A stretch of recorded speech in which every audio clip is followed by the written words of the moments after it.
Ceci est un livre audio autogénéré par Google. Introduction générale. Les révolutions industrielles intervenues en Angleterre puis en Allemagne au XIXe siècle suscitèrent, auprès des grandes puissances européennes, le besoin de rechercher dans les territoires d'outre-mer les matières premières et les débouchés nécessaires pour le bon fonctionnement de leurs industries naissantes. Ce nouveau désir impérialiste, ainsi manifesté, fut concrétisé à travers l'occupation coloniale de l'Afrique au lendemain de l'historique conférence de Berlin, 1884 à 1885. Après la conquête et la pacification des différents territoires dont celui du Dahomey en 1894, les puissances colonisatrices organisèrent leurs possessions non pas en fonction des besoins des populations colonisées, mais en fonction des leurs propres. Au lieu d'impulser une agriculture performante pour en faire la base du développement économique de ces colonies riches en matières premières végétales, elles s'attelèrent plutôt à leur spécialisation dans la fourniture d'un ou de deux dérivés d'une même culture de rente définie par les conditions écologiques locales et les besoins des industries métropolitaines. Ainsi apparurent les économies de palmiers à huile au Dahomey, arachidières au Sénégal, cacaoyères en Côte d'Ivoire, cotonnières au Soudan, bananières en Guinée, qui, selon Samir Amin, ne font qu'arriérer l'Afrique et constituent pour elle une dette qu'elle pèse encore très cher. Ces économies de traite ainsi mises en place à l'aide d'importants moyens techniques, scientifiques, humains et financiers, permirent au capitalisme monopoliste européen, français notamment, de drainer, dans une logique d'échange inégal et de pillage, l'essentiel des produits nécessaires au développement économique de l'Europe sans qu'aucune dynamique pouvant conduire à des progrès remarquables et durables ne fût enclenchée dans les colonies. Au bout d'un siècle, 1860 à 1960, d'exploitation coloniale, le fossé entre pays industrialisés du Nord et ceux sous-équipés du Sud, tiers-monde, s'élargit considérablement. Ces bases d'arriération économique ainsi jetées dans les colonies constituent, en grande partie, les serre-freins du développement des États africains indépendants. Au lendemain des indépendances des années 1950 à 60, les nouveaux dirigeants africains, fidèles au projet de Bandung, 1955 à 1975, qui fondait la solidarité de l'ensemble du tiers-monde, eurent la ferme conviction de pouvoir reproduire outre-mer tout ce qui avait été réalisé en Occident pendant la période coloniale, Canquenda, 2000. Cette volonté manifeste de rattraper le niveau de développement économique des métropoles européennes découlait de ce que les dirigeants comprirent qu'aucune indépendance nationale ne saurait être véritablement acquise sans une réelle autonomie économique. Dans cette perspective et au regard des conditions d'accession à la souveraineté internationale de leurs pays respectifs, ils choisirent, à la suite du colonisateur, de développer l'agriculture pour impulser leur décollage économique. Dans presque toutes les anciennes colonies de l'Afrique occidentale française, AOF, l'État prit le contrôle des milieux ruraux, organisant les producteurs et améliorant à sa manière leurs moyens pour diversifier la production sans pour autant abandonner les cultures de rente promues par le colonisateur. Au Dahomey, toute la dynamique productive s'organisa autour du palmier à huile qui fit la gloire de la colonie, Sotinjo, 2008. C'est vrai qu'en installant, après l'indépendance et avec la collaboration des institutions techniques et agronomiques françaises IRHO, Orstom, les coopératives d'aménagement rural, CAR, régies par une législation contraignante, les lois 61 à 26 et 61 à 27 du 10 août 1961, et encadrées par des structures adéquates, SNAHDA, SONADER, L'. État voulut initier une économie agricole sur des bases modernes, Adonou, 2012. Mais, la poursuite de la mise en valeur de la région du Sud Dahomey où toute la vie sociale et culturelle des populations était intimement liée à la culture du palmier à huile, Mondianani, 1977, répondait en réalité à une autre vision, celle de produire suffisamment de régimes de palme pour alimenter les huileries nationales dont les performances devaient permettre de maintenir le pays dans le cercle restreint des producteurs mondiaux des Huile de palme Untonji 2000. Effectivement, pendant toute la décennie 1960, le Dahomey fournit sans discontinuité 3 dérivés de cette plante oléagineuse, huile de palme, huile de palmiste à partir de 1965 et tourteau aux industries européennes. Au début des années 70, Le régime militaro-marxiste qui s'établit à la tête du Dahomey devenu République populaire du Bénin en 1975, choisit aussi de faire de l'agriculture la base de l'économie nationale et de l'industrie son moteur. À cet effet, la politique nouvelle d'indépendance nationale, PNIN, élaborée pour cadrer le système productif mis en place se traduisit dans les faits, par le déclenchement de la campagne nationale de production agricole, CNPA. À travers cette opération, l'État entendait assurer l'autosuffisance alimentaire de la population des villes et des campagnes et mobiliser le surplus de la production pour l'exportation. Les textes rédigés dans ce cadre invitaient tous les foyers à réaliser un jardin familial et à élever, tout au moins, une poule et un coq. En plus de cette invitation populaire à la production, des groupements révolutionnaires à vocation coopérative, GRVC, et des coopératives agricoles expérimentales de type socialiste, CAETS, furent créées dans le monde rural.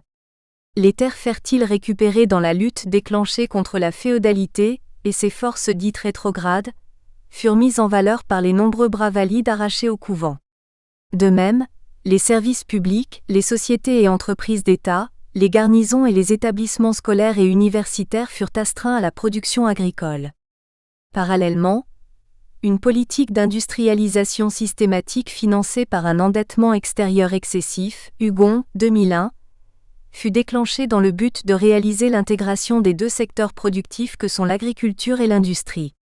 Mais jusqu'en 1990, les fruits de cette ambitieuse politique de rupture d'avec le passé ne tinrent guère la promesse des fleurs. À l'instar de son prédécesseur, elle ne réussit pas à impulser le développement économique du pays par l'agriculture. Les différentes structures agricoles mises en place encouragèrent l'agro-exportation, au lieu de viser la satisfaction des besoins nourriciers des populations locales en pleine croissance. Les nombreux projets industriels initiés dans le secteur secondaire aboutirent eux aussi, soit à des éléphants blancs, soit à de simples unités de transformation fragiles, vulnérables et peu compétitives. Dans ces conditions, le Bénin révolutionnaire n'offrit au marché mondial que deux sous-produits du coton, la fibre et la graine, jusqu'à la chute du mur de Berlin et l'éclatement du bloc soviétique qui mirent fin à la bipolarisation du monde entre les systèmes économiques capitalistes et socialistes restés opposés depuis la fin de la Seconde Guerre mondiale. Ce triomphe planétaire du capitalisme au début des années 1990 se traduisit, au Bénin, par le passage du dirigisme, adopté jusque-là comme modèle de développement économique, au néolibéralisme, devenu le credo de toutes les institutions financières internationales, Tomty 1999. L'explosion sociale généralisée suscitée par l'échec économique du PRPB en 1989 conduisit à son abandon et à l'organisation de la Conférence nationale des forces vives de février 1990.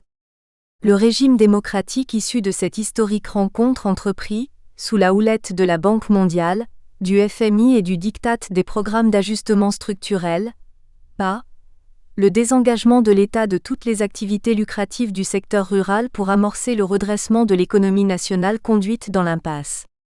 Dans le secteur rural, les grandes réformes institutionnelles et structurelles, issues de la nouvelle politique économique, favorisèrent l'émergence des organisations professionnelles agricoles, OPA, dans tous les maillons de la chaîne productive. Cependant, cette politique de moins d'État, c'est mieux d'État, ou EDT 2000, adoptée depuis plus de 2 décennies 1990 à 2010, n'a toujours pas permis à l'agriculture de jouer efficacement le rôle qui est le sien dans le take-off de l'économie nationale. Au lieu d'induire une agriculture moderne et diversifiée, elle a maintenu le pays dans son statut séculaire de monoproducteur et exportateur d'une même culture de rente. Pire, elle a favorisé la gestion catastrophique du secteur, gestion que le faible niveau de maturation de ces organisations professionnelles agricoles ne permet toujours pas de maîtriser. À l'examen, ces nombreuses initiatives agricoles prises depuis l'indépendance n'ont ni permis à l'agriculture de jouer efficacement le rôle de rampe, du développement à lui confier dans les différentes politiques économiques nationales, ni induit les changements qualitatifs promis pour une vie paysanne épanouie dans les campagnes béninoises. Pire, le paysan béninois qui était pratiquement logé au même niveau de développement technologique que son homologue chinois ou indien en 1960, ne peut toujours pas irriguer son champ et continue de subir les caprices de Dame Nature. Une décennie après son entrée dans le 3e millénaire, celui-ci continue d'être identifié dans la société par des haillons, des outils quasi désuets et une pauvreté de plus en plus remarquable. Même avec la pérennité des mesures prises pour assurer l'autosuffisance alimentaire des populations, l'insécurité alimentaire est restée endémique dans 28 des 77 communes du pays en 2009. Malgré qu'il dispose de 63%, soit 70 500 km² de superficie cultivable, le Bénin continue de faire des importations massives et coûteuses de produits alimentaires, riz, maïs, produits maraîchers, viande, poissons et lait, de certains pays africains, européens et asiatiques alors Q'. Avec seulement 12% de superficie cultivable, la Chine qui compte près du tiers de la population mondiale a réglé cette question depuis les années 1980 et se trouve depuis quelques années à la tête des pays du BRICS qui constituent locomotive des nations émergentes de la planète. Ce constat d'échec des différentes politiques agricoles élaborées et mises en œuvre au Dahomey Bénin depuis plus de 50 ans provient-il, comme le souligne Samir Amin, Catherine Coquereyvidrovitch et Adam Smith, de l'imposition de l'extérieur de modèles de développement agricole peu compatibles avec les exigences du développement du pays, ou bien découle-t-il de l'incapacité des dirigeants dao-béninois à trouver l'alternative crédible pour rompre avec le legs agricole colonial ? Telle est la question principale autour de laquelle nous avons organisé nos recherches. La réponse à cette interrogation recommande une analyse approfondie de tous les sous-secteurs du monde rural, agriculture, élevage, pêche et exploitation forestière. Mais, dans le cadre de cette étude, nous avons choisi de mener nos investigations sur l'agriculture en tant que production végétale. Mener une réflexion sur l'agriculture béninoise dans une perspective historique n'est pas une entreprise facile au regard de l'abondante documentation qui existe sur la question. Les agronomes, les sociologues et les géographes affichent une certaine aisance dans la conduite des travaux qui touchent à ce domaine qui semble être leur chasse gardée. D'autres spécialistes, économistes et économètres, visiblement mieux outillés que les premiers dans l'analyse des conjonctures économiques, éprouvent leur talent à expliquer les implications des gloires et déboires de l'agriculture sur l'évolution économique du pays sans jamais se préoccuper de leurs causes profondes. La propension de ces différents spécialistes à occulter la dimension temporelle de leur objet d'étude apparaît aisément à travers le caractère parcellaire et discontinu des études réalisées sur ce secteur. C'est dire alors qu'une radioscopie de la place occupée par l'agriculture dans les différents programmes de développement du pays, de 1960 à 2010, viendrait combler un vide, celui d'une synthèse sur les politiques agricoles appliquées au Dahomey Bénin sur la longue durée, 50 ans. De plus, au regard de l'importance de l'agriculture dans le processus du développement économique des pays industrialisés, la récurrence des émeutes contre la faim en Afrique ces dernières années et l'actualité des débats sur son rôle dans l'intégration économique des États de la sous-région ouest africaine, notre modeste contribution sera de mettre la mémoire au service du présent, de remuer les cendres refroidies du passé pour y ressortir les vices rédhibitoires qui empêchent l'agriculture béninoise d'assurer la sécurité alimentaire des populations, de constituer une source fiable d'approvisionnement en matières premières et un débouché pour les industries locales, tout en générant des revenus substantiels pour renflouer aussi bien les poches des producteurs que la trésorerie de l'État. Mais pourquoi avoir choisi les bornes chronologiques 1960 et 2010 ? L'année 1960 marque officiellement la fin de la colonisation directe du Dahomey par la France métropolitaine, et le début de la gestion de l'indépendance du pays par ses propres fils. En cette année et vu les conditions d'impréparation dans lesquelles la souveraineté internationale fut acquise, les nouveaux dirigeants établirent leur pouvoir sur les structures administratives et institutionnelles coloniales. Ainsi, toute l'urgence du développement qui s'imposait à eux avait été déclinée dans une politique agricole orientée vers la poursuite de la culture à grande échelle du palmier à huile dans des coopératives d'aménagement rural. Mais les initiatives prises, à cet effet, n'impulsèrent aucune dynamique de développement introvertie dans cette agriculture identifiée comme base de l'économie nationale. En 2010, l'État béninois capitalisa 50 ans de souveraineté internationale.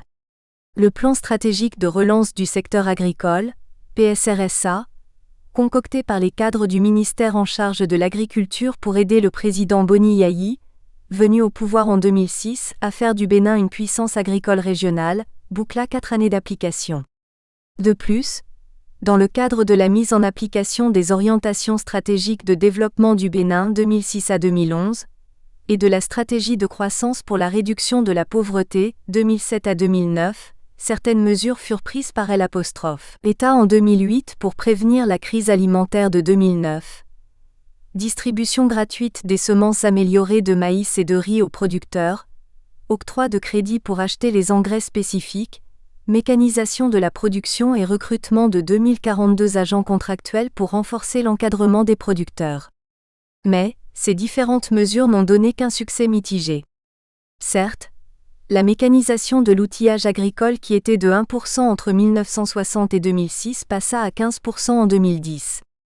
Pour la première fois dans l'histoire de l'agriculture béninoise, le gouvernement autorisa, au cours de la campagne 2009 à 2010, une structure publique, le Programme de promotion de la mécanisation agricole, PPMA, a réalisé gracieusement les opérations d'essouchage et de labour pour des jeunes, hommes et femmes désireux de s'investir dans l'agriculture. Pour la première fois, disons-nous, la production céréalière franchit la barre de 1 million de tonnes en 2010, bien que les zones de déficit vivrier se soient multipliées presque par 2 avec la persistance voire l'aggravation de la pauvreté en milieu rural. Le champ chronologique 1960 à 2010 est donc assez significatif pour appréhender les heures et malheurs du développement de l'agriculture au Bénin. Ce travail repose en grande partie sur la recherche documentaire que nous avons menée dans de nombreux centres de documentation des services publics, des sociétés d'État et des institutions internationales existant sur place. Nous avons également eu recours aux témoignages de certains informateurs rencontrés fortuitement ou identifiés avec le concours de certains amis, pour combler les attentes non satisfaites par les sources écrites consultées jusque-là. Après avoir pris contact avec ceux-ci, nous avons élaboré des guides d'entretien qui ont tenu grand compte du statut social de chacun d'eux et des points d'ombre que nous avons jugé utile d'éclairer. 2 techniques ont été privilégiées dans l'analyse des données recueillies. La quantification donnant plus de rigueur et de vigueur au discours historique, comme le souligne Fernand Braudel, nous sommes allés emprunter des techniques et du jargon aux économistes pour faire parler les informations statistiques. Cette approche s'adapte très bien aux technologies de l'information et de la communication, TIC, car avec l'ordinateur et le logiciel Excel, nous les avons traités de différentes manières. Calcul de pourcentage, d'indices, de taux de couverture et de taux d'accroissement annuel. Nous avons également construit des tableaux statistiques qui sont traduits en graphiques puis commentés. Mais la quantification n'étant qu'une paire du manche de la recherche au service de l'histoire totale, nous avons fait appel à l'approche qualitative.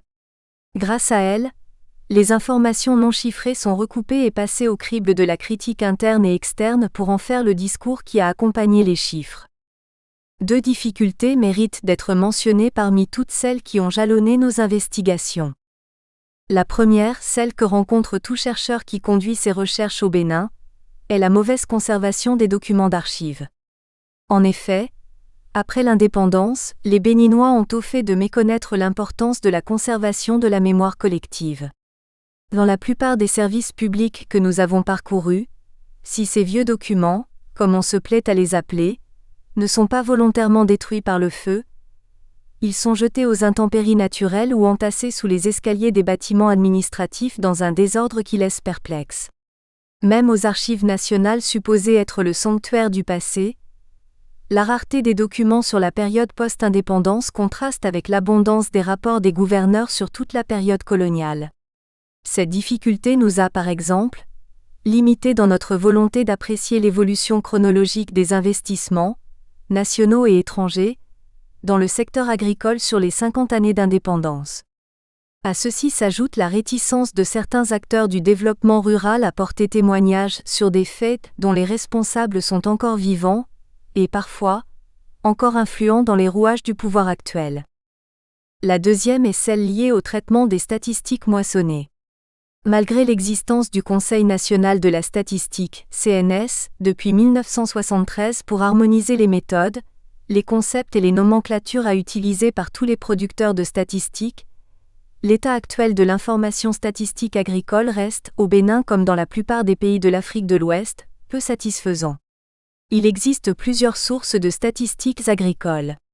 Les sources nationales ou officielles, fournies par le service des statistiques de la Direction de la programmation et de la prospective du ministère de l'Agriculture, de l'Élevage et de la Pêche, DPPMAEP, reliant plus d'une dizaine de structures disséminées dans les directions et offices, l'ONASA, la SONAPRA, l'INRAB, etc. dudit ministère et qui proposent des informations statistiques agricoles aux utilisateurs.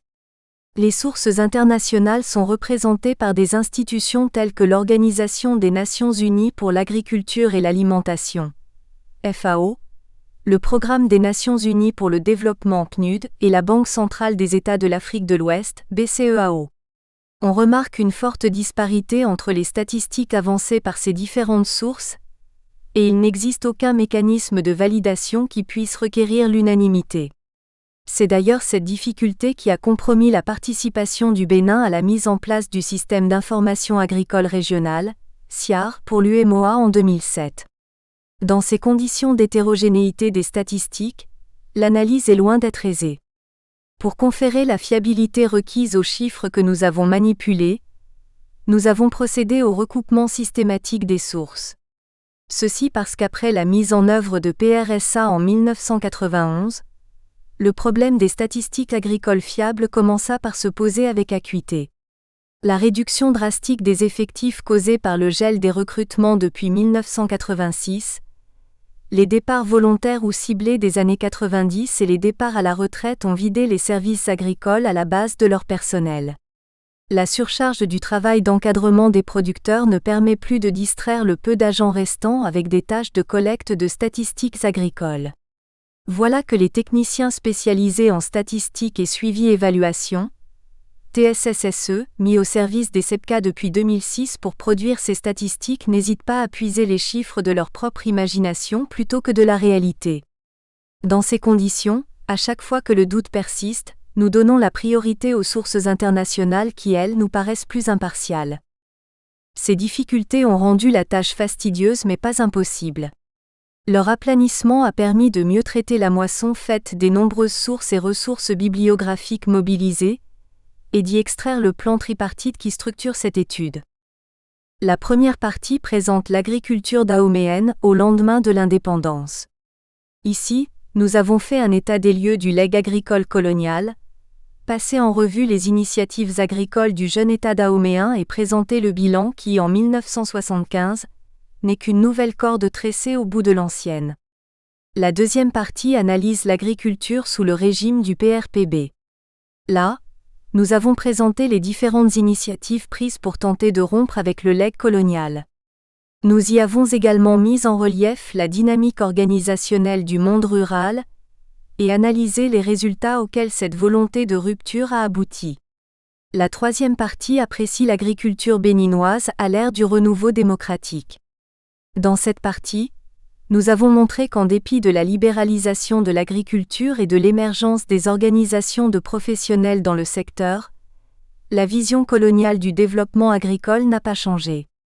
Nous y avons surtout fait une analyse des heures et malheurs de cette agriculture, puis étudié les conditions pour que ce secteur puisse contribuer efficacement au développement économique du pays. Première partie. Agriculture dahoméenne au lendemain de l'indépendance, permanence des structures de dépendance économique, 1960 à 1975. Chapitre 1. Legs économique du Dahomey en 1960. À l'indépendance de 1960, l'économie de traite héritée par le jeune État dahoméen présentait les traits caractéristiques suivants. Un secteur primaire dominé par les cultures d'exportation, notamment le palmier à huile, une faiblesse de l'outil industriel, des infrastructures de transport colonial et un commerce extérieur très peu diversifié. 1.1. Secteur primaire dominé par les cultures d'exportation. Au lendemain de la conférence de Berlin, 1884 à 1885, les puissances européennes commencèrent à organiser leurs possessions non pas en fonction des besoins des populations colonisées, mais en fonction des leurs propres. Samir, 1972. Dans cette entreprise, au lieu d'impulser une agriculture performante capable d'assurer l'indépendance économique et alimentaire de ses colonies dont le Dahomey, la France s'attela, à l'instar des autres puissances colonisatrices, Grande-Bretagne, Allemagne, Belgique, etc., à sa spécialisation dans la culture du palmier à huile favorisée par les conditions agroécologiques locales et les besoins de ses industries en pleine croissance. Mais, avant de s'en tenir à la culture de cette plante oléagineuse, la métropole tenta d'abord d'exploiter avec ses moyens limités toutes les potentialités agricoles de la colonie en encourageant la culture d'autres produits de rente. 1.1. Tentative de promotion des cultures de rente. La promotion des cultures de rente dans les colonies françaises remonte au lendemain de la Grande Guerre, 1914 à 1918, où l'économie française connaissait de sérieuses difficultés. En effet, à la sortie de cette guerre, il fallait très vite rétablir la capacité productrice des colonies pour accroître la production en fonction des besoins pressants des industries métropolitaines. Ainsi, après le congrès de Paris tenu du 21 au 25 mai 1918 sur l'agriculture coloniale, des missions parlementaires françaises d'inspection furent dépêchées dans toutes les colonies pour y étudier les possibilités de leur mise en valeur. Au Dahomey, la mission dirigée par le commissaire général Cogniet proposa la régionalisation des cultures de rente. Les deux programmes exécutés à cet effet par les lieutenants-gouverneurs Fourne, 1917 à 1928, et Reste, 1929 à 1931, permirent d'en promouvoir 6, soutenus par des stations de recherche et des techniques culturales vulgarisées par les sociétés indigènes de prévoyance, SIP, créées le 3 septembre 1929. Pour mieux apprécier la part de chacune des cultures ainsi encouragées dans l'exploitation de la colonie entre 1910 et 1960, il est intéressant d'examiner le tableau 1 ci-dessous. Tableau 1, moyenne quinquennale des exportations du Dahomey, 1910 à 1960, en pourcent. Autres copra, beurre de karité, arachide, ricin, tabac, capoc, maïs, sisal, cacao et café. Source, tableau conçu par nous-mêmes à partir de H. de Santi, du Dahomey au Bénin-Niger, Maisonneuve, 1945, page 149. KLRMINAKPO, Problèmes économiques et instabilité politique au Dahomey, 1960 à 1972, Mémoire de maîtrise d'histoire, 1991, page 38. Pourcentage, nos calculs.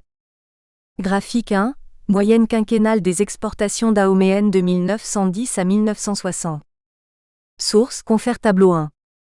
Le tableau 1 permet de mieux apprécier la structure des exportations de la colonie du Dahomey de 1910 à 1960, et de se rendre compte de la polarisation des produits exportés sur les dérivés du palmier à huile. 1.1.1.1. Palmier à huile, une culture privilégiée. En dépit de leur tendance générale à la baisse, de 98,7% en 1910 à 84,6% en 1960, et des fluctuations parfois sensibles qu'ils accusèrent, 81,4%, 90% et 71,4%, les deux dérivés du palmier à huile, huile et palmiste, restèrent prépondérants dans les exportations du Dahomey pendant toute la période coloniale.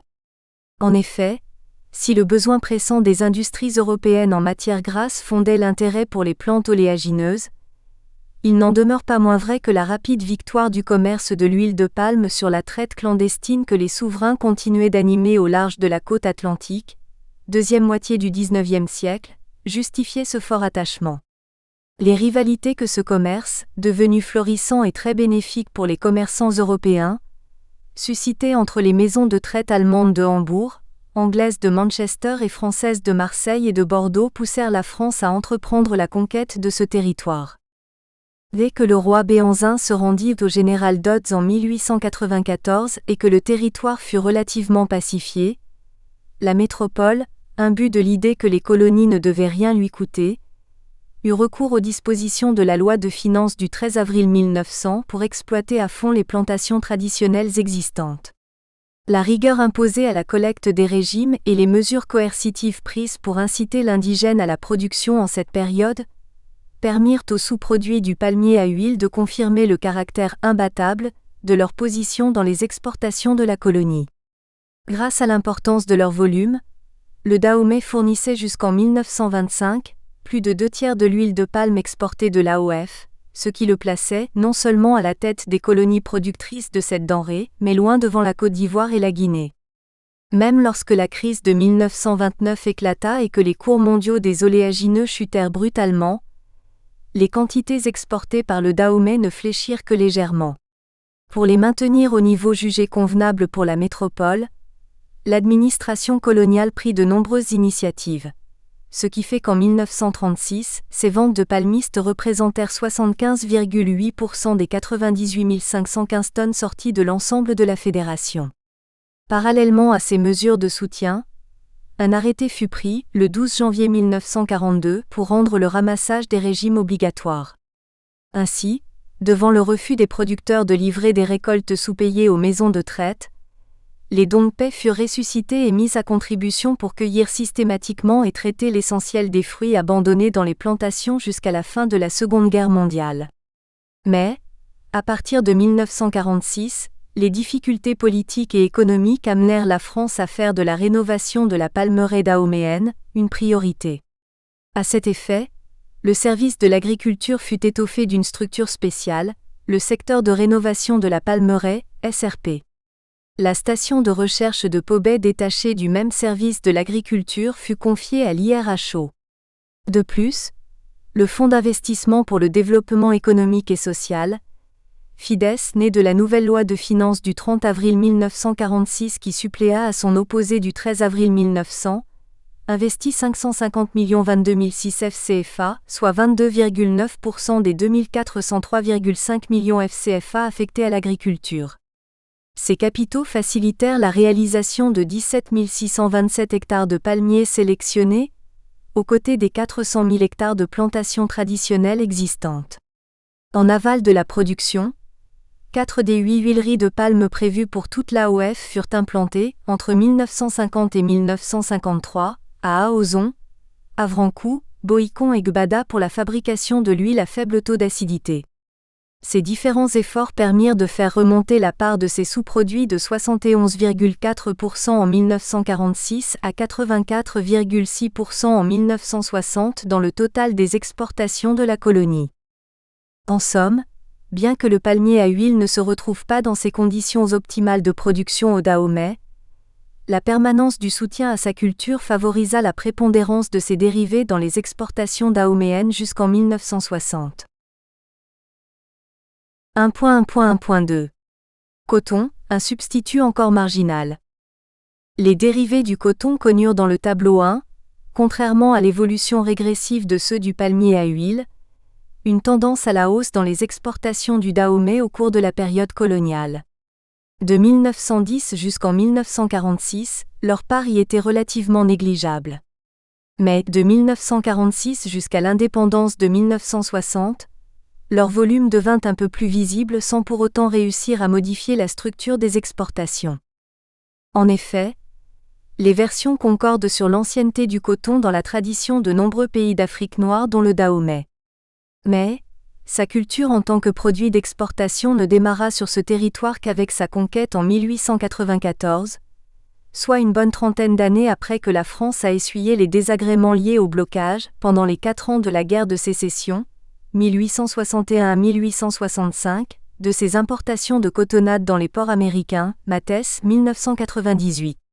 Pour amoindrir sa dépendance vis-à-vis des textiles étrangers, elle créa en 1903 l'Association cotonnière coloniale, ACC, pour développer le coton dans ses colonies d'Afrique occidentale à climat favorable. Ainsi, grâce au plan de régionalisation agricole conçu et mis en œuvre au Dahomey par le lieutenant-gouverneur Fourne, 1917 à 1928, des variétés sélectionnées de coton vinrent remplacer progressivement celles indigènes dont on ignore encore l'origine et l'époque de son introduction sur ce territoire. Mieux, l'indigène était désormais contraint de suivre des itinéraires techniques appropriés afin d'arrêter de proposer du coton produit par des méthodes traditionnelles à la vente. En 1940, l'ACC se mua en Union cotonnière de l'Empire français, UCEF, qui prit en charge l'ensemble des activités de la filière.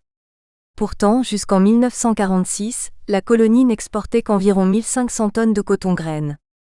C'est vrai que par rapport aux 120 tonnes produites en 1910, on est tenté de clamer une croissance soutenue, multipliée par 10. Mais vu dans le temps 36 ans, ladite croissance n'était qu'une faible performance dont on pourrait rechercher les causes à travers plusieurs facteurs. D'abord, le palmier à huile mobilisait la quasi-totalité des efforts humains, financiers et techniques déployés dans la production agricole au cours de la période. Ensuite, la culture du coton présentait des exigences que les paysans déjà habitués à la production d'autres cultures trouvaient contraignantes. Enfin, le Gossypium barbadens, la variété mono, cultivée jusque-là en association avec des cultures annuelles, le maïs et l'igname notamment, brillait par son très faible rendement, 100 à 110 kg par hectare. Par ailleurs, le niveau très bas des prix pratiqués par les maisons de traite décourageait les producteurs. Au lendemain de la Seconde Guerre mondiale, il devint impossible à la France de satisfaire aux besoins pressants de ses industries textiles rien qu'en comptant sur la production du Gossypium barbadens cultivé dans ses colonies, MDRAC 1969/3. Pour intensifier la production cotonnière, elle implanta à Asnières en 1947 une station de recherche qui couvrait simultanément les zones cotonnières togolaises et dahoméennes. En 1949, la CFDT prit les fonctions autrefois dévolues à l'UCEF puis s'installa au Dahomey en 1951. Dans cette colonie, la compagnie collabora avec le service de l'agriculture pour maintenir en culture pure et sèche le Gossypium barbadens, dans les régions du centre-sud, Abomey, et du centre-nord, Savalou du Dahomey. Elle introduisit le Gossypium peruvianum dans le nord-ouest, Atacora, et le Gossypium hirsutum, la variété à laine, dans le nord-est, Borgou, qui s'ouvrait progressivement au commerce international, Sotinjo 2008. Grâce à son appui, des embryons de structures coopératives furent mis en place. Au sein de ces groupements, les producteurs étaient instruits aux techniques culturales cotonnières, à l'usage des fertilisants et à la lutte phytosanitaire. En 1952, une conférence se réunit à Dakar du 11 au 13 juin pour inciter les 5 territoires de l'AOF, Côte d'Ivoire, Dahomey, Haute-Volta, Niger et Soudan, producteurs du coton à atteindre 22 000 tonnes de coton-graine en 1960. Au regard de toutes ces initiatives, la production passa au Dahomey de 1319,9 tonnes en 1946 à 4752 tonnes en 1960, soit un quadruplement de son volume en 15 ans. Mais, malgré ces performances, les dérivés du coton ne représentèrent qu'environ 1% en tonnage et 3,5% en valeur dans les exportations totales de la colonie jusqu'à l'indépendance. En dehors du palmier à huile et du coton, le colonisateur s'intéressa très peu aux autres cultures de rente perçues tout au long de cette période comme des produits d'appoint. 1.1.1.3 Autre spéculation, des produits d'appoint. Tels que matérialisés sur le graphique numéro 1 ci-dessus, la faible participation des autres cultures de rente, copra, karité, ricin, arachide, capoc, maïs, café et cacao, aux exportations du Dahomey est symptomatique du peu de soins accordés à leur développement à travers les différentes politiques agricoles coloniales. Pour mieux comprendre les raisons de l'insignifiance de chacune d'elles dans la structure des exportations de la colonie en cette période, une analyse culture par culture s'impose. En effet, le cocotier occupait, contrairement au palmier à huile, une superficie relativement congrue au Dahomey. Mieux, cet oléagineux connut de nombreuses difficultés au cours de la période. Sur le plan cultural, il était régulièrement attaqué par les termites dans les premières années de sa mise en terre, surtout au nord de la lagune de Cotonou, ou rongé par l'Oryctes rhinocéros, un redoutable parasite que les planteurs extirpaient, le plus souvent de ses galeries à l'aide d'un fil de fer afin de lui permettre de croître. 2 centi 1945 sur 157. Sur le plan technique, la préparation du copra connaissait assez de difficultés parce que, craignant leur vol sur les arbres, les noix étaient souvent récoltées prématurément. Les importantes pertes que cette pratique occasionnait s'ajoutaient à celles provoquées par la moisissure liée au mauvais séchage des noix. Sur le plan financier, le prix d'achat aux producteurs qui dépassait 2000 francs la tonne en 1928 chuta jusqu'à 1250 francs en 1930, 2 centi 1945 sur 158. Malgré la dévaluation de la monnaie, les cours locaux du copra restèrent en dessous de 1500 francs la tonne jusqu'au début de la Seconde Guerre mondiale. Au regard de ces difficultés, le volume du copra connut, dans sa grande fluctuation, une décroissance de 62,4% entre 1910 et 1951 où ces volumes cessèrent d'être consignés isolément dans les statistiques d'exportation. Le ricin n'étant pas de consommation locale, ces pépinières réalisées par les SIP n'avaient été mises en terre que sous la pression de l'administration coloniale, elle-même contrainte par la demande des industries métropolitaines. Mais, jusqu'en 1942, les graines récoltées ne jouissaient guère d'achats réguliers. Bien que le ricin dahoméen fût d'une excellente qualité, ses exportations connurent des fluctuations erratiques et son cours était scandaleusement bas. Dans ces conditions, les plantations réalisées à grand renfort de main-d'œuvre servile dans les cercles d'Alada, d'Atiémé et de Savay ne pouvaient qu'être abandonnées dans la brousse, aux feux de végétation et aux parasites. Celles qui survécurent à ces menaces naturelles n'alimentèrent que faiblement les exportations qui passèrent de 65 tonnes en 1919 à 778 tonnes en 1951. À partir de 1954, une convention fut signée entre la colonie du Dahomey et la société Organico pour accroître sa production. Ainsi, toutes les graines produites étaient achetées à un prix supérieur à ceux pratiqués sur le marché mondial. Cependant, jusqu'en 1960, la production du ricin n'a pu dépasser en moyenne 600 tonnes par an. Les dérivés du karité, beurre et amandes, étaient, comme le ricin, très convoités par les industries cosmétiques européennes au cours de la période coloniale. Ainsi, de 1925 à 1951, leur sortie évolua de 293 tonnes à 6262 tonnes avec un pic de 12 546 tonnes en 1948. Mais puisqu'il s'agit d'un arbre sauvage qui pousse dans les régions du centre et du nord de la colonie, une bonne partie des fruits restaient régulièrement non cueillis sur les arbres, surtout lorsqu'aucune perspective de vente ne s'offrait aux populations ou si les cours mondiaux venaient à ne pas les intéresser. De plus, les procédés artisanaux de torréfaction des noix par les femmes pour fabriquer le beurre étaient des plus harassants et des moins bénéfiques. Au regard de ces différentes difficultés, les populations préféraient consommer localement le beurre au lieu de l'exporter. Le pic de 12 546 tonnes atteint en 1948 s'expliquait par le lancement du premier plan quadriennal du FIDES dont les crédits libérés pour moderniser les infrastructures de transport permirent de désenclaver certaines régions de collecte de ce fruit. L'arachide jouit des conditions de réussite peu favorables à sa culture dans le sud Dahomey. Dans cette région, si les gousses ne germaient pas dans le sol avant d'être récoltées, c'est plutôt le paysan qui, voulant éviter leur germination, se hâtait de les récolter avant la maturité. Dans le centre et le nord de la colonie, cette spéculation entrait en concurrence avec le coton en faveur de quoi des campagnes de promotion étaient régulièrement organisées.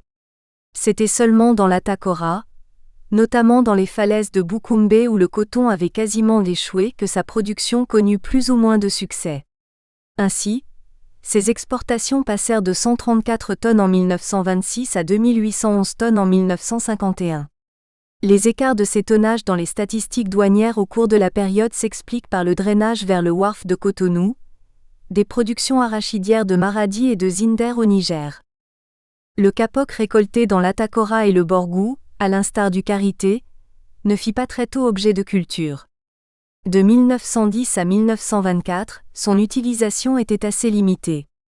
Mais avec la pacification des régions septentrionales, l'intérêt manifesté par les commerçants européens pour sa fibre fit passer cette plante textile de l'état sauvage à la culture. Ainsi, à partir de 1930, d'importantes plantations de séba furent réalisées à Djougou, Natitingou et Tanguieta à Atakora, à Parakou, Kandi et Bembereke, Borgou et à Savalou, Zou. Pour les entretenir, les paysans étaient autorisés à réaliser des cultures d'arachides, de haricots et de patates douces au pied des arbres. Jusqu'en 1933, le kapok s'était développé dans toutes les régions du Nord. Des avenues de kapokiers étaient même créées dans les centres urbains, Djougou, Parakou et Kandi, par les commandants de cercle. Cependant, les prix peu rémunérateurs, la très grande inflammabilité de la fibre et les contraintes liées à son transport firent du kapok un textile dont le volume des exportations passa seulement de 2 tonnes en 1924 à 112 tonnes en 1951. La culture du café s'intensifia à partir de 1929 grâce aux efforts conjugués des SIP et du service de l'agriculture qui créèrent de nombreuses pépinières dans les cercles d'Alada, d'Atiémé et de Savay. Les plants ainsi produits étaient distribués aux producteurs, à partir de 1930, pour réaliser de grandes plantations. Mais, tout comme le ricin, les prix peu rémunérateurs inhibèrent tous les espoirs placés en ce produit puis poussèrent les producteurs à l'abandon de sa production.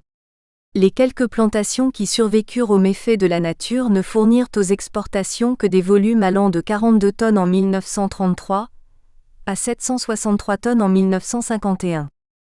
La production du cacao ne pouvait pas se développer au Dahomey pour plusieurs raisons. Les conditions agro-pédoclimatiques lui étaient très peu favorables. L'administration coloniale qui devait inciter à sa culture ne fit pas grand-chose pour encourager sa production. Le marché international étant inondé par les exportations de ces grands producteurs comme la Côte d'Ivoire, ces cours devinrent peu rémunérateurs. De ce fait, les volumes qui transparurent dans les exportations du Dahomey au cours de la période provenaient plus du Nigeria et du Ghana frauduleusement, que de l'intérieur de la colonie. En somme de 1910 à 1960, les dérivés du palmier à huile tinrent la vedette à tous les autres produits de rente dans les exportations du Dahomey. Tous les efforts déployés pour promouvoir la culture du coton le furent dans une perspective très bien réfléchie, celle de l'organisation intelligente de la succession ultérieure de l'oléagineux par le textile. Du fait des perspectives plus radieuses que lui offraient le café, le cacao, le ricin, le tabac, en Côte d'Ivoire, au Sénégal et en Guinée notamment, le colonisateur ne fit pas grand-chose pour encourager leur culture au Dahomey. Ainsi, lorsque les quelques plantations réalisées à grand renfort de main-d'œuvre prestataire et abandonnées au feu de végétation et aux parasites épuisèrent leur potentiel naturel de production, les dérivés qu'elles offraient au marché extérieur disparurent de la structure des exportations de la colonie avant même la fin de la colonisation. Cette politique agricole sélective mise en œuvre au cours de la période coloniale pénalisa aussi profondément le développement des cultures vivrières.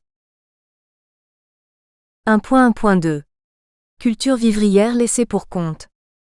Avant l'arrivée du colonisateur français, les populations de l'espace unifié plus tard sous le toponyme Dahomey pratiquaient une agriculture de type familial ouverte essentiellement basée sur les cultures vivrières pour assurer leur propre alimentation. Mais dès que le territoire fut mis sous domination, cette agriculture devint commerciale et conduite dans le mépris total des cultures nourricières quand bien même celles-ci étaient indispensables au renouvellement de la force de travail.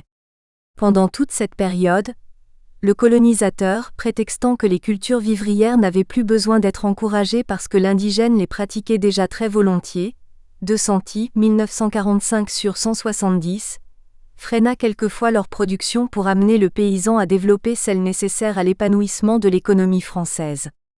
Mieux, il interdisait souvent leur exportation, ce qui lui permettait de maintenir la production dans les proportions indispensables à la consommation locale. Compte tenu de l'état des archives nationales, nous n'avons pas réussi à constituer une longue série sur les statistiques de la production vivrière au cours de la période coloniale. En dépit de la taille très courte de celle que nous présentons dans le tableau de ci-dessous, elle pourra confirmer le peu d'attention que le colonisateur porta à ces cultures. Tableau 2, production vivrière du Dahomey, 1957 à 1960. Source, service de la statistique du MAEP. Deux constats se dégagent de la lecture de ce tableau.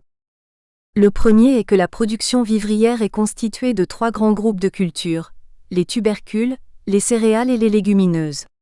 Au niveau des tubercules, le manioc s'était très vite répandu sur l'ensemble du territoire de la colonie. En effet, en 1930, le Dahomey connut un envahissement désastreux des sauterelles, De Santi, 1945 sur 171.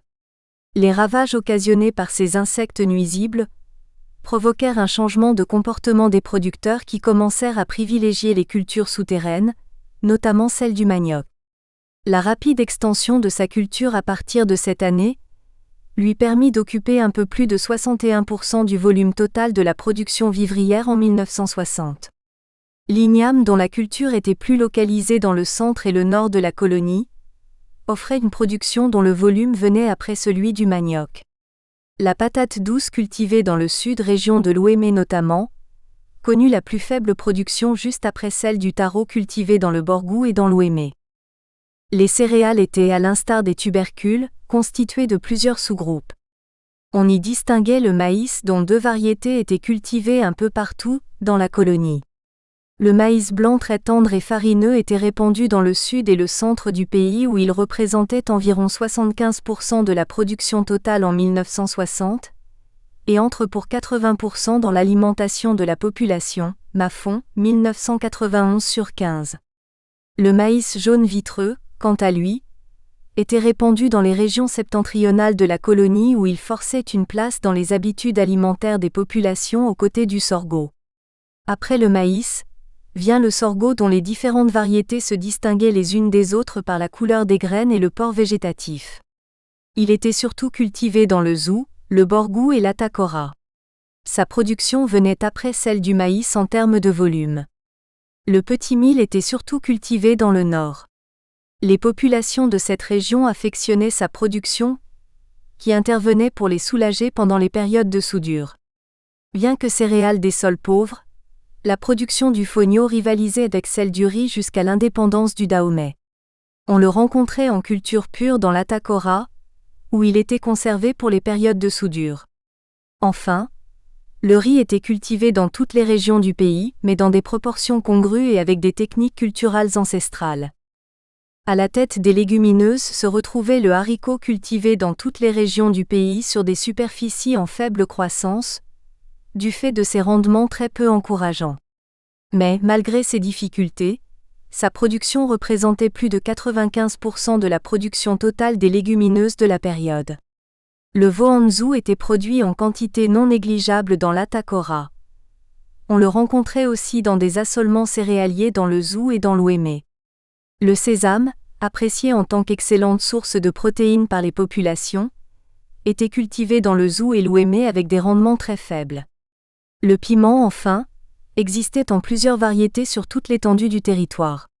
Mais, c'est le piment long qui était le plus répandu parce que moins contraignant en culture, meilleur en rendement et mieux apprécié en goût peu piquant. Aussi, donnait-il lieu à un fructueux commerce transfrontalier avec le Nigeria et le Niger. Le second constat est qu'en dépit de l'inconsistance de la série statistique dont nous disposons, on peut remarquer que la production de ces cultures vivrières connut une évolution en dents de scie entre 1957 et 1960.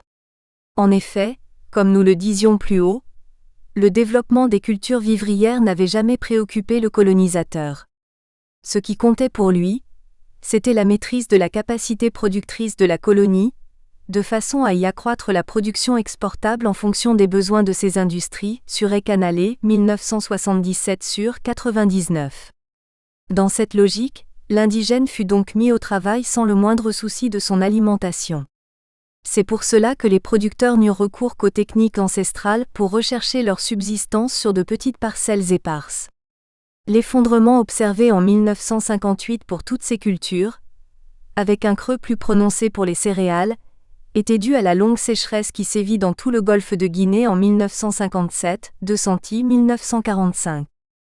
En somme, pendant toute la période coloniale, ce sont des paysans individuels et inorganisés qui avaient produit, au moyen d'outils rudimentaires, les denrées nécessaires à l'alimentation des populations. En revanche, les cultures recherchées dans la métropole étaient produites par des paysans mieux organisés qui bénéficiaient des efforts des structures d'appui à la production. Cartin, les cultures industrielles et vivrières au Dahomey en 1960.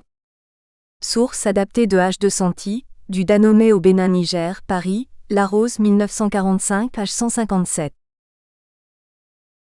1.1.3. Structure coloniale d'appui à la production agricole. Il s'agit ici des institutions techniques et agronomiques, dont la métropole s'était servie pour assurer le développement des cultures de rente inscrites dans ses priorités de l'époque. Dans ce cadre, 3 types de structures, les structures en charge des oléagineux, les structures en charge des textiles et celles en charge des autres cultures, intervinrent dans le développement de l'agriculture dahoméenne à cette époque. 1.1.3.1. Structure d'encadrement des oléagineux. Elles étaient essentiellement représentées par l'Institut de recherche sur les huiles et oléagineux, IRHO, créé en France en 1941, au lendemain de l'occupation de son territoire par l'armée allemande et intégré à la stratégie globale de la reconstruction de son économie. Sa mission était de rechercher et d'expérimenter, à travers des stations d'essai bien équipées, des méthodes et des techniques pour améliorer la culture des oléagineux susceptibles de produire des huiles de qualité et en quantité nécessaire pour satisfaire les besoins des industries métropolitaines saccagées par la guerre d'Hitler. Ainsi, cet institut fut déployé dans tous les territoires de l'Empire français où les conditions agroécologiques favorisaient le développement des plantes oléagineuses. Au Dahomey, l'IRHO apparut dans le contexte de la mise en œuvre des plans FIDES en 1946. Il reçut, conformément aux dispositions de la loi n° 47 A 860 du 30 avril 1946 relative à la création des sociétés d'État et d'économie mixte, un important investissement pour son équipement. Grâce à cet armement financier, ses actions portèrent sur la gestion de 3 stations de recherche sur les oléagineux. La station de Pobay pour le palmier à huile, la station de Sémé-Poggi pour le cocotier et la station de Savay pour le ricin. En 1946 où l'IRHO prenait sa gestion, la station créée à Pobay par le service de l'agriculture depuis 1922 pour le palmier à huile, disposait de 2 composantes. La première composante comprenait une palmeraie de 375 hectares dont 10 hectares de nouveaux croisements réalisés dans le cadre de la poursuite du programme de sélection variétale, de 4 bâtiments servant de résidence pour les 4 cadres supérieurs européens et des ', un petit village pour les 7 cadres divisionnaires africains qui y vivaient, selon la saison, ensemble avec 230 ou 300 commis au nombre desquels on comptait des chefs d'équipe, des ouvriers spécialisés et des manœuvres. La seconde composante regroupait un germoir isotherme d'une capacité de 2 millions de plantules, un atelier mécanique d'extraction permettant de mesurer la quantité d'huile extraite, qui était en moyenne de 10,08% des régimes produits par chaque variété de palmier et un laboratoire d'analyse d'huile sur pulpe mis en service en 1955. Par ailleurs, un service conseil intervenait simultanément dans les activités des 2 composantes, suivant attentivement les réalisations et donnant les recommandations techniques nécessaires pour leur réussite. L'Institut participait aussi activement à la formation des cadres agricoles locaux en organisant, à leur intention, des stages pratiques sur la station ou en les envoyant suivre des conférences à l'extérieur. La station de recherche sur le cocotier de Sémé-Poggi entra dans le giron de l'IRHO à partir de 1949.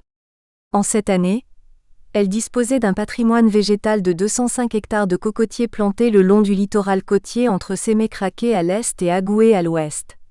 Document IRHO 1946/2. Son personnel était composé d'un directeur, de 3 cadres et d'environ 22 commis. Malgré ce petit nombre d'agents, de nombreuses pépinières furent réalisées. Ainsi, en 1959, cette station réussit à livrer 9 537 plants de cocotiers aux planteurs privés, 6 935 plants au service de l'agriculture et 3 000 plants à celui des eaux et forêts. À Savay, la station installée en 1955 pour améliorer la culture du ricin fonctionna sur 2 sites distants l'un de l'autre de 11 km. Le premier, situé au centre-ville, abritait les bureaux dans lesquels les tâches administratives étaient exécutées. Le deuxième couvrait une superficie de 110 hectares et était subdivisé en 3 parties. Le champ d'expérimentation où était regroupé l'ensemble de l'outillage mécanique de production, l'aire de séchage des récoltes et le magasin de stockage. Document IRHO 1946/3. Sur ce site, les cadres techniques de l'IRHO faisaient des visites régulières surtout pendant la période de réalisation des travaux liés à la production. Mais, étant donné que cette plante n'offrait que des perspectives économiques peu radieuses, les activités de cette station ne s'épanouirent que timidement. Jusqu'à l'indépendance en 1960, les programmes étaient strictement limités à la sauvegarde des acquis, notamment les variétés de ricin appelées Féminité Ouidacis et Multiplication R63. Au total, l'IRHO s'appuya sur 3 stations pour conduire ses recherches sur les oléagineux dans la colonie du Dahomey jusqu'en 1960. Mais, dans la réalité et surtout conformément à la logique du colonisateur, seule la station de Pobay avait été réellement dotée de l'équipement nécessaire pour conduire les recherches sur le palmier à huile. Aussi, avait-elle mieux fonctionné.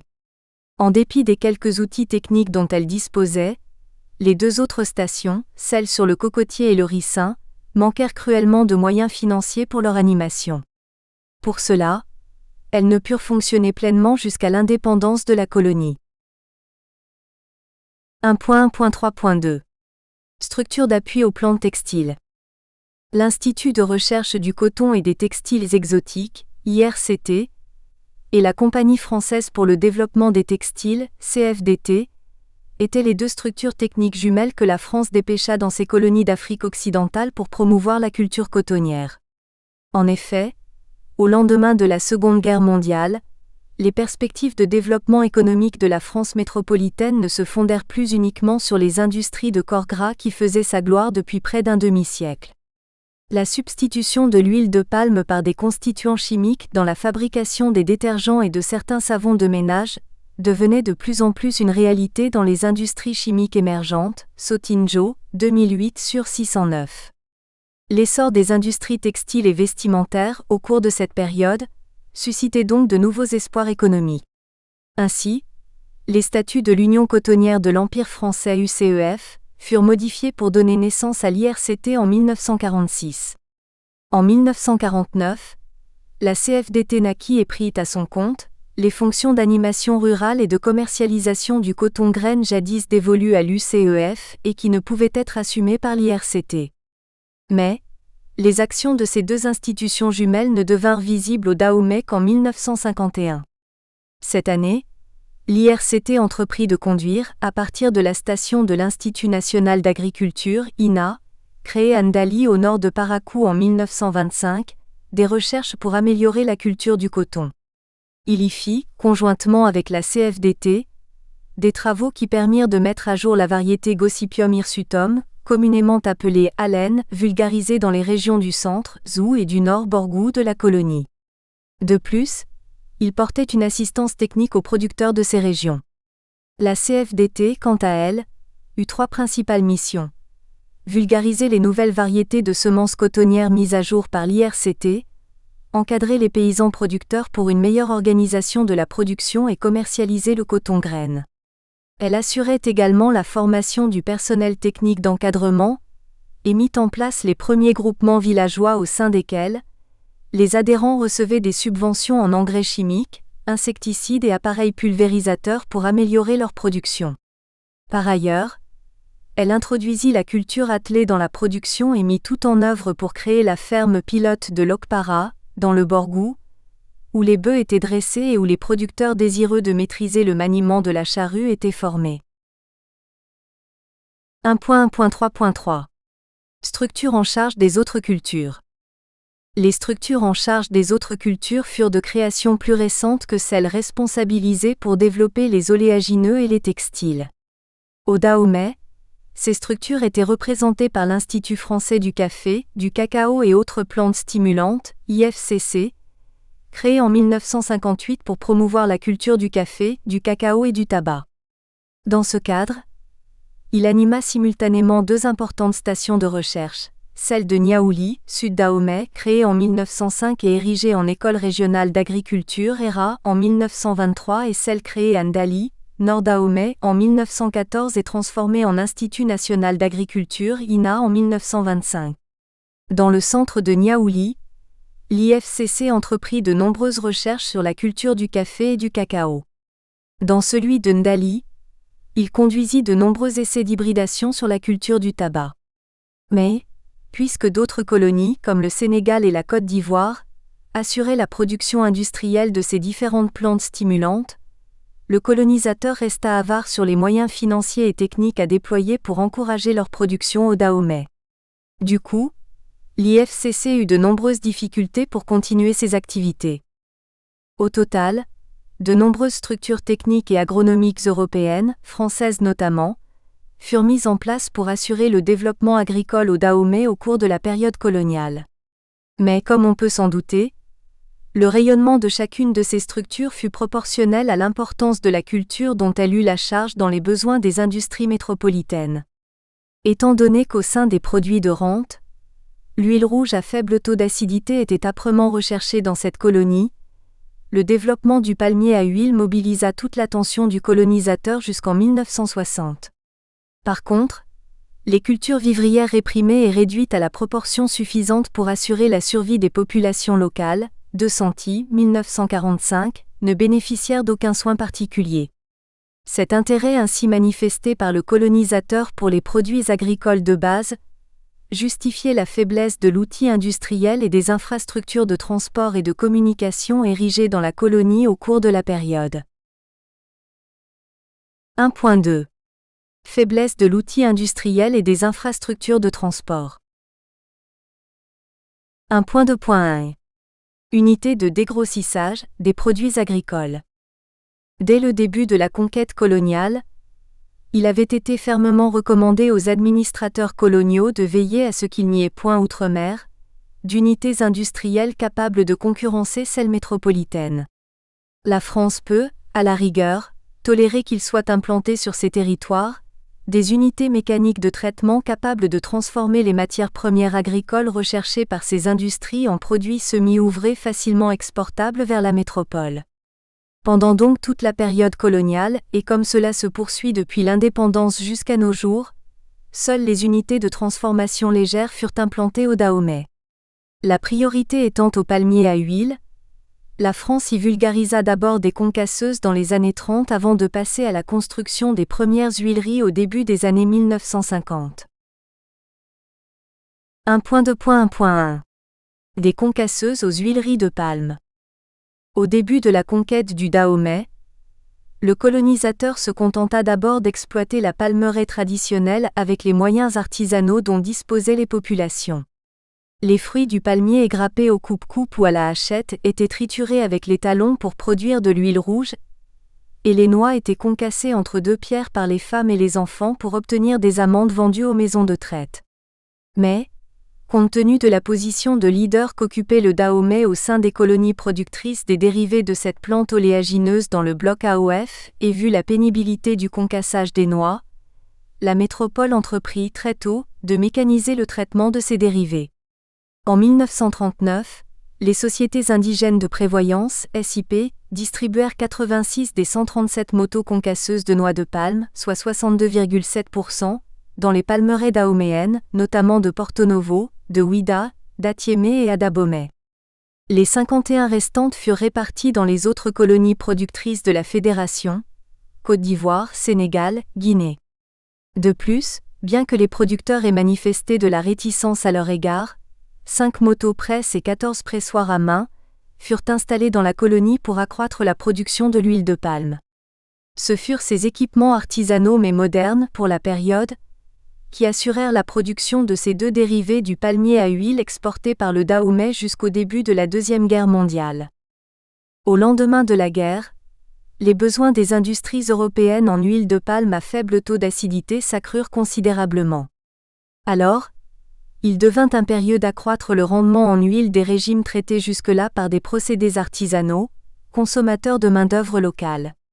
En 1950, le gouvernement français prit la décision d'installer des huileries modernes dans ses possessions productrices d'huile de palme. Sur les 8 huileries prévues pour l'ensemble de ces colonies, 50% furent implantées au Dahomey dans les cercles de Porto Novo, à Avranches et Agbada, de Ouida à Aozon et d'Agbomey à Boïcon, identifiés comme zones de grand peuplement de palmiers à huile. Le projet fut entièrement financé à travers le premier plan quadriennal, 1948 à 1952, du FIDES pour un montant total de 7 milliards de FCFA, y compris les investissements réservés pour les travaux d'extension des palmeraies dont les productions allaient favoriser le fonctionnement des usines, Mafon, 1991/63. Le tableau 3 ci-dessous donne des précisions sur ces huileries. Tableau 3. Huilerie de palme du Dahomey, 1950 à 1953. Source Monsieur DISSOU, Opsite, 1988, page 162. Après leur construction, des voix s'élevèrent pour exiger que la gestion de ces huileries soit confiée, non plus au service de rénovation de la palmeraie, SRP, comme initialement prévu, mais plutôt à des intérêts particuliers privés. Les raisons avancées défendaient la nécessité que les sociétés privées tirent, elles aussi, profit des investissements publics français dans ces colonies d'outre-mer. Ainsi, quand bien même le SRP fut chargé de conduire le programme palmier à huile au Dahomey, la gestion des huileries lui échappa et fut confiée à deux groupes industriels privés. La Société des huileries modernes du Dahomey, SHMD, et la Société africaine de prévoyance, SAP. Le premier prit en charge les huileries de Gbada et d'Avrankou, et le deuxième, celles d'Aozon et de Boïcon sous le regard vigilant de l'IRHO. Ces huileries permirent d'exploiter les palmeraies de leurs zones d'implantation respectives, d'obtenir un meilleur rendement en huile à faible taux d'acidité des régimes et d'augmenter sensiblement le volume des exportations qui se stabilisèrent à 16 000 tonnes d'huile de palme et 50 000 tonnes de palmiste en 1960. Mais ces huileries, ainsi implantées au Dahomey, n'évoluèrent guère pour déboucher sur des savonneries, des margarineries ou des saint-harineries devant générer de grandes valeurs ajoutées à l'économie locale. La métropole choisit volontairement de désarticuler la chaîne industrielle dans ses colonies pour pouvoir monopoliser leurs marchés intérieurs et en offrir la jouissance aux hommes d'affaires européens. La preuve est que dans les années 1920 déjà, les maisons Berton et CFAO installèrent deux huileries de palme au Dahomey. L'une à Adjara en 1923 puis l'autre à Paou en 1927. Dans la même période, la maison Patterson réalisa une huilerie d'une capacité de 6 tonnes par jour à Achukpa dans le cercle d'Agbomey. En 1936, il créa avec la société Nyonu la première savonnerie à Porto Novo. L'année suivante, en 1937, Biblis et Farner firent de même à Cotonou pour fournir des savons de bonne qualité et bon marché aux populations de cette ville. Ces différentes savonneries de forme artisanale au début connurent une évolution aussi rapide qu'elles eurent l'envergure de véritables industries locales dans les années 1950. Elles se servaient d'un mélange d'huile de palme et de coco pour fabriquer un savon de toilette, qui se confondait très facilement à celui de Marseille. Déjà, dans les années 1940, les performances de ces embryons d'industrie privée étaient telles qu'elles furent autorisées par Paris à suppléer les savonneries marseillaises en AOF lors du siège de la France par les troupes nazies. Ainsi, pendant 4 ans, 1940 à 1944, Patterson alimenta le Dahomey et le Niger en savon. Biblis et Farner firent de même pour les troupes alliées installées à Dakar et à Alger. En somme, de sa conquête jusqu'en 1960, aucune volonté d'asseoir les bases d'une véritable chaîne d'industrie chimique au Dahomey ne transparut dans les relations de cette colonie avec la France métropolitaine. Pendant plus d'un demi-siècle, seuls les équipements pour dégrossir les régimes et acheminer ces dérivés semi-finis, huile et palmiste, vers les industries européennes avaient été implantés sur ce territoire. La situation ne fut guère meilleure pour ce qui concerne le coton. Les moyens de traitement du textile brut dont bénéficia la colonie, en cette période, passèrent des moulins aux usines d'égrenage. 1.2.1.2 Des moulins aux usines d'égrenage de coton. La logique qui retarda la mise en place des huileries de palme au Dahomey pénalisa également l'installation des usines d'égrenage de coton. Bien qu'après la conquête du territoire, la culture du coton fut devenue une culture de commandant, c'est-à-dire obligatoire et imposée à tous les paysans des régions favorables à sa culture, UAC CNOMS 2011/30, aucune disposition ne fut expressément prise par la métropole pour assurer le conditionnement de la production. L'installation des premiers outils d'égrenage du coton dans la colonie fut l'œuvre des sociétés privées dont la présence reflétait l'accentuation du processus de leur intégration dans l'économie dahoméenne. Le processus démarra dans les années 1920 avec l'implantation de 3 moulins à égrener par les sociétés commerciales du Haut-Ogoué, Vala et Richard et Aubert. Ces moulins assurèrent l'égrenage de la totalité du coton produit au Dahomey jusqu'à la Seconde Guerre mondiale. Mais, au lendemain du conflit, les besoins des industries françaises en produits textiles poussèrent la métropole à exiger l'intensification de la culture de cette plante et par ricochet, la modernisation des outils de traitement de sa production avant exportation. Ainsi, l'IRCT, les maisons de commerce Aubert-Appert et Soumony-Toubon se concertèrent puis installèrent 3 usines d'égrenage à Pobay, Andali et à Bodjekali en 1951. Dans la même période, la société Walkden implanta à elle seule 3 autres usines respectivement à Savalou, Ndali et Djougou.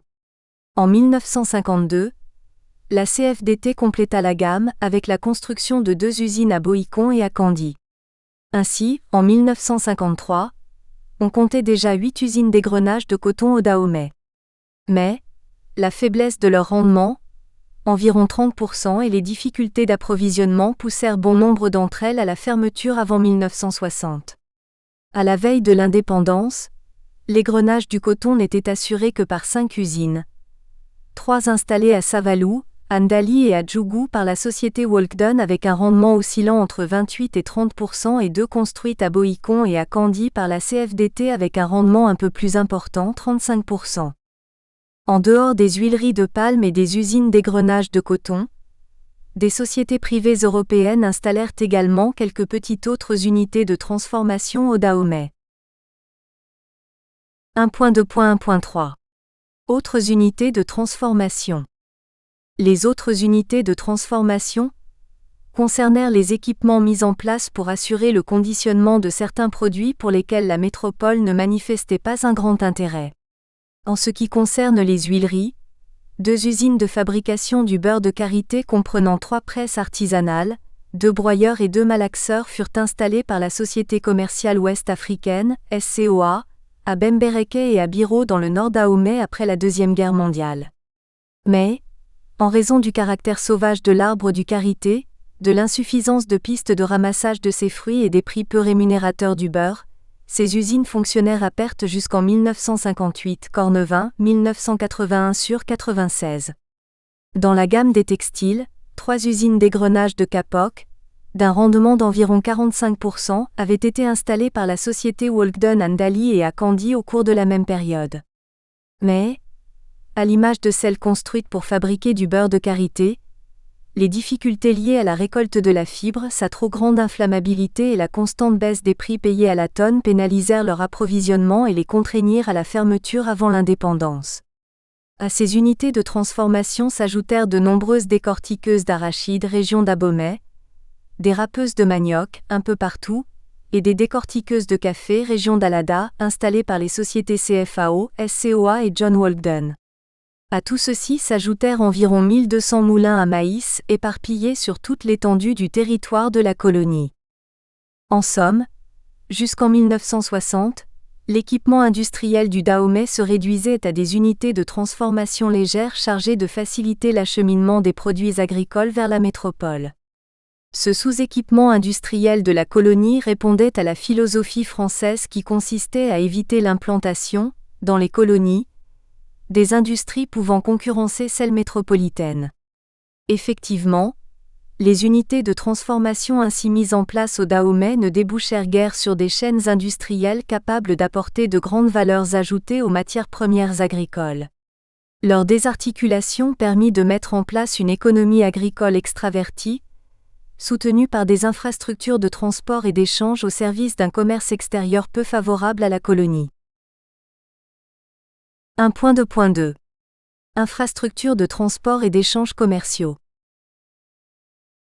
1.2.2.1 Un réseau rail-route de drainage et d'évacuation.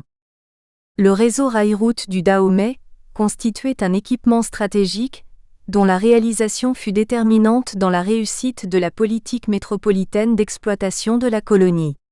Il fut inspiré du plan des réseaux de transport et d'évacuation conçu pour toute l'AOF. Le ministre français des colonies, Albert Sarraut, qui en était l'initiateur, recommanda que ces infrastructures fussent créées des centres de production vers les ports d'embarquement et que l'outillage portuaire fût posé de manière à faciliter l'activité maritime. En réalité, ce dispositif de transport allait assurer la distribution des produits finis métropolitains de la côte vers l'hinterland d'où provenaient les matières premières agricoles acheminées notamment vers les industries bordelaises et marseillaises via le wharf de Cotonou. C'est donc cette fonction de drainage et de répartition des produits de l'économie de traite qui justifiait l'orientation médiane, nord-sud et transcôtière, ouest-est, imposée au tracé du complexe rail-route dont les composantes se présentaient ainsi qu'il suit en 1946. Le central dahoméen, il relie Cotonou à Parakou sur 438 km. Ces travaux avaient démarré en 1899 après une convention passée avec G. Borelli, qui s'était substitué à la Compagnie française de chemin de fer du Dahomey pour le réaliser séquence par séquence jusqu'en 1936. Cette ligne chargée de drainer les produits agricoles de la colonie jusqu'au wharf devrait aussi relier la ville de Dosso au Niger. Mais elle ne réussit jamais à dépasser la ville de Parakou, devenue le point de rupture de charge. L'efficacité du rail pour le drainage des produits fut renforcée par la route du Nord qui côtoie l'axe ferré de Cotonou à Parakou comme deux jumeaux siamois attardés, 2000/15, desservant ainsi les riches régions agricoles du Sud, palmiers à huile et cocotiers, du Centre, coton, tabac et ricin et du Nord, coton, karité, igname, avant de s'ouvrir sur les colonies françaises de l'Hinterland, Niger et Haute-Volta. Par ailleurs, une bretelle se détache de l'artère principale à Dassa pour conduire à Porga via à Savalou Bassila Djougou qui était aussi de grandes régions agricoles.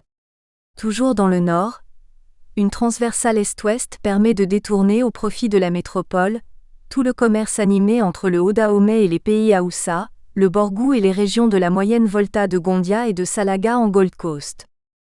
L'Est dahoméen, encore appelé tramway, ou ligne ferrée des oléagineux, mesure 108 km et fut construit de 1905 à 1913 avec le concours d'une main-d'œuvre recrutée de force et sous-payée.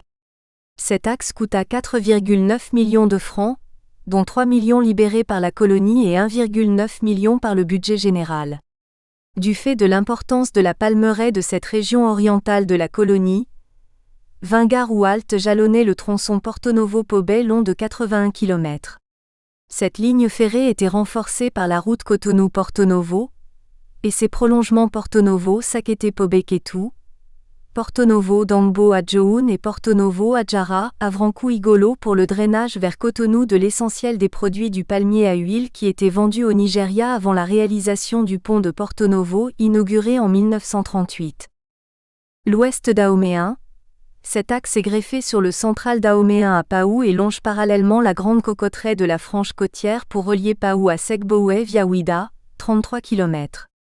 De Segbowé, deux voies de Coville, voie large de 0,60 m, pénétraient les régions de palmiers à huile du Mono pour se rendre, l'une à Évey et l'autre à Atiémé dans le sud-ouest de la colonie. De Cotonou, ce chemin de fer se doubla de la route Cotonou-Ila-Kondji qui traverse les villes de Ouida et de Grand Popo via Komé, carrefour des embranchements qui relient Zumbonou-Doutou-Bopa, Lokossa à Tiémé, Lokossa à Plaoué et Lokossa Dogbo à Zové-Cloué-Kanmé pour ramener les produits des palmeraies et des cocotteraie du Mono au wharf de Cotonou. Rappelons que jusqu'en 1946, aucune de ces routes n'était encore bitumée. Le territoire ne disposait que de routes dévêtues et de lignes de chemin de fer posées sur la terre de Bar. Ce patrimoine de transport encore très modeste reflétait aussi la modestie des moyens dont disposait la colonie pour son équipement. Mais, à partir de 1946, lorsque le rétablissement de la capacité productive des colonies pour le ravitaillement de ces industries ravagées par la guerre devint impérieux, la France décida d'investir dans la modernisation des infrastructures de transport de la colonie. Le tableau ci-dessous fait le point des investissements réalisés dans ce secteur à travers les plans du FIDES étalés sur la décennie 1947 à 1957. Tableau 4. Répartition des crédits du FIDES par destination, 1947 à 1957. Source SD. SOTINDJO, Cotonou, l'explosion d'une capitale économique 1945 à 1985. Thèse unique de doctorat d'histoire, édition L'Harmattan 2010, page 214. Graphique 2. Répartition des crédits FIDES par destination, 1947 à 1957, en pourcent. Source Confère tableau 4. Au cours de la décennie 1947 à 1957, 51,7% des 9145,2 millions de FCFA que le colonisateur injecta au Dahomey par l'intermédiaire du FIDES servirent à moderniser les infrastructures de transport. Au niveau du réseau ferroviaire, les capitaux investis entre 1951 et 1953 permirent la dieselisation du matériel roulant par l'achat de 6 locomotives diesel de marque BB, de 11 locotracteurs dont 4 pour le wharf et de 5 autorails de 100 chevaux. De plus, la piste d'atterrissage de l'aéroport de Cotonou, aujourd'hui aéroport international Cardinal Bernardin-Gantin, fut allongée. Les travaux réalisés pour une valeur de 45 millions de FCFA entraînèrent la déviation, entre 1953 et 1954, de la ligne ferrée de l'Ouest qui relie Cotonou à Godomey. Dans le secteur routier, des travaux furent conduits sur deux principaux axes. Le premier concernait la route intercoloniale numéro 11 qui relie le Dahomey au Nigeria à l'est, Igolo, et au Togo à l'ouest, Ilakonji. Cet axe long de 180 km et dont la largeur variait entre 5,10 mètres et 6 mètres, fut entièrement bitumé entre 1948 et 1955 pour un montant de 1400 millions de FCFA. Le deuxième, la route Cotonou-Malanville via Parakou, 745 km, reliant le Dahomey au Niger et à la Haute-Volta fut partiellement bitumé entre 1954 et 1955. De plus, un pont fut construit sur le fleuve Niger pour relier Malanville à Gaïa et permettre d'évacuer les arachides en souffrance à Maradi et à Zinder vers le wharf de Cotonou. En dehors de ces routes intercoloniales, d'autres infrastructures routières furent réalisées à l'intérieur de la colonie. Ces travaux prirent notamment en compte la réfection, en 1954 à 1955, du premier pont de Cotonou pour un montant de 17 millions de FCFA, et le bitumage de plusieurs rues à l'intérieur de la ville pour un coût total de 48 millions de FCFA en 1956.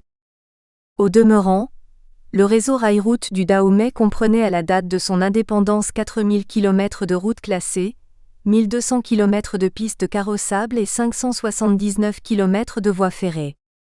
Ce dispositif de drainage des produits agricoles de base et de distribution des produits manufacturés sécrétés par l'économie de traite, assurait entièrement, à la manière d'un marteau-pilon, le flux des échanges commerciaux venant du Sahel au Wharf et du Wharf au Sahel comme on peut le constater sur la carte des transports ci-après.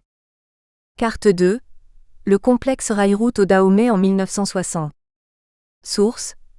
Conçu à partir des données tirées de DSS-OTIN-DJO, pérennité des structures de dépendance et reproduction du sous-développement, le cas du Bénin ex-Dahomey, de la colonisation à aujourd'hui, INBA-KONARE, à dire, petit précis de remise à niveau sur l'histoire africaine à l'usage du président Sarkozy, Paris, Nil, 2009, page 229. Mais, compte tenu du volume des transactions organisées autour du Wharf, cette importante infrastructure économique ne tarda pas à être débordée. 1.2.2.2 Wharf, une porte océane devenue obsolète. Équipement moderne pour la période, le Wharf de Cotonou fut la première plus grande infrastructure de transport que la France implanta au Dahomey. Sa réalisation avait été dictée par deux impératifs. Le premier, économique, résultait du caractère dangereux voire périlleux du débarquement des marchandises sur le rivage de Cotonou. Le deuxième, stratégique ou militaire, découlait de la recherche de moyens sécurisants pour débarquer les 3000 soldats et le matériel de guerre envoyés au colonel Dodds pour soumettre Agbomey, la capitale du Dang Sommet, dont les guerriers et le roi résistaient opiniâtrement à la conquête coloniale. Pour ces deux raisons, les autorités françaises mandatèrent d'abord Édouard Viard et Adolphe Burdeau, deux ingénieurs exploiteurs français pour construire un appontement à Cotonou en 1891. Mais, suite aux conclusions de l'étude commanditée par le contre-amiral de Curville, commandant en chef de la division navale de l'Atlantique, la France autorisa à nouveau Dédé et Pillet, deux ingénieurs constructeurs de Creil qui réalisèrent, de 1891 à 1899, un wharf métallique à Cotonou. Ainsi construite, la nouvelle infrastructure eut l'avantage de supprimer le redoutable obstacle que constituait le passage de la barre sur cette côte. De plus, elle servit, comme prévu, au débarquement du corps expéditionnaire du général Dodds, le 21 août 1892, avant d'être officiellement ouvert au commerce, le 21 mars 1893. Avec la mise en service du Wharf, les échanges commerciaux de la colonie se concentrèrent progressivement sur Cotonou au détriment des rades secondaires de Grand Popo, de Ouidah et de Porto Novo. Mais, la recherche pour lui assurer une bonne gestion ne fut pas chose aisée. Après plusieurs tentatives infructueuses, la colonie le racheta et confia, par la convention du 21 septembre 1909, son exploitation à la Compagnie française des chemins de fer du Dahomey, CFCD. Grâce au dynamisme... Nous espérons que vous avez apprécié cet aperçu. Pour continuer à écouter ce livre audio sur Google Play Livres, utilisez le lien dans la description de la vidéo.